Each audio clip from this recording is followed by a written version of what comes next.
মুহাম্মদ সাল্লাল্লাহু আলাইহি ওয়াসাল্লাম বলেছেন, তোমাদের প্রতি নির্ধারিত 5 ওয়াক্ত সালাত যদি আদায় করো এবং রমজান মাসে সিয়াম ব্রত পালন করো এবং তোমাদের অর্থের, তোমাদের মালের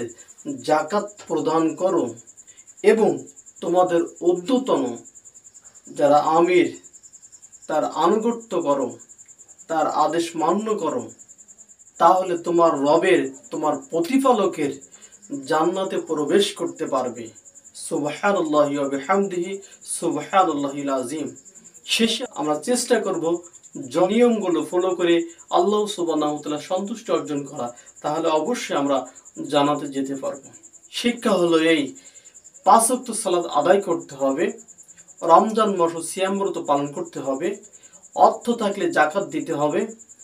আমিরের আনুগত্য করতে হবে, যা আদেশ করেন তা মান্য করতে হবে, তাহলে আল্লাহ সুবহানাহু ওয়া তাআলার জান্নাতে প্রবেশ করা